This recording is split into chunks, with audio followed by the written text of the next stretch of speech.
ಅನ್ವಯಿಕ ಫೆಬ್ರವರಿ ಸಂಚಿಕೆಯ ಧ್ವನಿ ಅವತರಣಿಕೆಯ ಭಾಗ 5ಕ್ಕೆ ಸ್ವಾಗತ.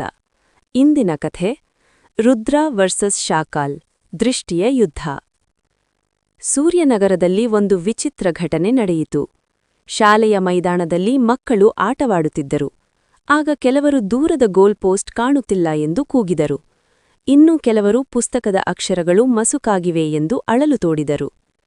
ಇದು ಸಾಮಾನ್ಯ ವಿಷಯ ಅಲ್ಲ ಎಂದು ರುದ್ರ ಅನುಮಾನಪಟ್ಟ. ಅಷ್ಟರಲ್ಲಿ ಗಗನದಲ್ಲಿ ಕರಾಳ ನಗು ಕೇಳಿಸಿತು. ಹಾ, ಇದು ನನ್ನ ಜಾದು ಎಂದು ಶಾಕಾಲ್ ಕಾಣಿಸಿಕೊಂಡ.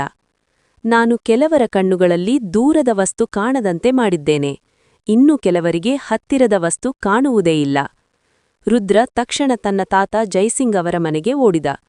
ಜೈಸಿಂಗ್ ತಾತ ಶಾಂತವಾಗಿ ಹೇಳಿದರು, ರುದ್ರ, ಕಣ್ಣು ಒಂದು ಅದ್ಭುತ ಯಂತ್ರ. ಅದನ್ನು ಅರ್ಥ ಮಾಡಿಕೊಂಡರೆ ಶಾಕಾಲ್ ಜಾದುಗೆ ಪರಿಹಾರ ಸಿಗುತ್ತದೆ. ವಸ್ತುವಿನಿಂದ ಬೆಳಕು ಹೊರಬರುತ್ತದೆ. ಅದು ಕಣ್ಣಿನ ಲೆನ್ಸ್ ಮೂಲಕ ಒಳಗೆ ಹೋಗುತ್ತದೆ. ಲೆನ್ಸ್ ಬೆಳಕನ್ನು ವಕ್ರಗೊಳಿಸಿ ರೆಟೀನಾ ಮೇಲೆ ಕೇಂದ್ರೀಕರಿಸುತ್ತದೆ. ರೆಟೀನಾ ಮೇಲೆ ಸ್ಪಷ್ಟ ಪ್ರತಿಬಿಂಬ ಬಿದ್ದರೆ ನಮಗೆ ಸ್ಪಷ್ಟವಾಗಿ ಕಾಣುತ್ತದೆ. ಪ್ರತಿಬಿಂಬ ರೆಟೀನಾ ಮೇಲೆ ಸರಿಯಾಗಿ ಬೀಳದಿದ್ದರೆ ದೃಷ್ಟಿದೋಷ ಉಂಟಾಗುತ್ತದೆ ಎಂದರು ತಾತ. ರುದ್ರ ಉತ್ಸಾಹದಿಂದ ಕೇಳಿದ, ಹಾಗಾದರೆ ಶಾಕಾಲ್ ಏನು ಮಾಡಿದ? ಜೈಸಿಂಗ್ ವಿವರಿಸಿದರು. ಶಾಕಾಲ್ ಕೆಲವರ ಕಣ್ಣಿನಲ್ಲಿ ಬೆಳಕನ್ನು ಹೆಚ್ಚು ಸಮೀಪ ಕೇಂದ್ರೀಕರಿಸುವಂತೆ ಮಾಡಿದ್ದಾನೆ. ಆದ್ದರಿಂದ ಪ್ರತಿಬಿಂಬ ರೆಟೀನಾ ಮುಂದೆ ಬಿದ್ದಿದೆ. ಪರಿಣಾಮ, ಹತ್ತಿರದ ವಸ್ತುಗಳು ಸ್ಪಷ್ಟ, ದೂರದ ವಸ್ತುಗಳು ಮಸುಕಾಗಿವೆ. ಇದಕ್ಕೆ ಪರಿಹಾರ ನಿಮ್ನ ಅಂದರೆ ಕಾನ್ಕೇವ್ ಮಸೂರ ಬಳಸಿ ಬೆಳಕನ್ನು ಸ್ವಲ್ಪ ಹರಡಿಸಿ ರೆಟೀನಾ ಮೇಲೆ ಸರಿಯಾಗಿ ಬೀಳುವಂತೆ ಮಾಡಬೇಕು. ಇನ್ನೂ ಕೆಲವರಲ್ಲಿ ಬೆಳಕು ಸರಿಯಾಗಿ ಕೇಂದ್ರೀಕರಿಸಲಿಲ್ಲ.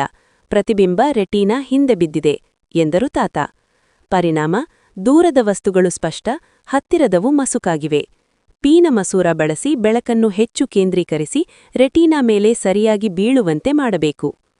ರುದ್ರ ಮತ್ತು ಜೈಸಿಂಗ್ ತಾತ ವಿಶೇಷ ಕಣ್ಣಿನ ಕನ್ನಡಕಗಳನ್ನು ತಯಾರಿಸಿದರು. ಒಂದು ನಿಮ್ನ ಮಸೂರ ಕನ್ನಡಕ, ಮತ್ತೊಂದು ಪೀನ ಮಸೂರ ಕನ್ನಡಕ. ರುದ್ರ ನಗರದಲ್ಲಿ ಎಲ್ಲರಿಗೂ ಸರಿಯಾದ ಚಶ್ಮೆ ನೀಡಿದ. ಮಕ್ಕಳು ಮತ್ತೆ ಗೋಲ್ ಪೋಸ್ಟನ್ನು ನೋಡುವಂತಾಯಿತು, ಆಟವಾಡಿದರು, ಪುಸ್ತಕ ಓದಿದರು. ಶಾಕಾಲ್ ಕೋಪದಿಂದ ಕೂಗಿದ, ನನ್ನ ಜಾದು ಹೇಗೆ ಮುರಿದೆ? ರುದ್ರ ಧೈರ್ಯದಿಂದ ಹೇಳಿದ, ವಿಜ್ಞಾನವನ್ನು ಮೋಸದಿಂದ ಜಯಿಸಲು ಯಾರಿಗೂ ಸಾಧ್ಯವಿಲ್ಲ. ಸೂರ್ಯನಗರ ಮತ್ತೆ ಸಂತೋಷದಿಂದ ತುಂಬಿತು. ರುದ್ರ ಮತ್ತು ಜೈಸಿಂಗ್ ತಾತ ಮತ್ತೊಂದು ವಿಜ್ಞಾನ ಸಾಹಸಕ್ಕೆ ಸಿದ್ಧರಾದರು. ಮುಂದಿನ ಕಥೆಯನ್ನು ನಾಳೆ ಕೇಳೋಣ. ಧನ್ಯವಾದಗಳು.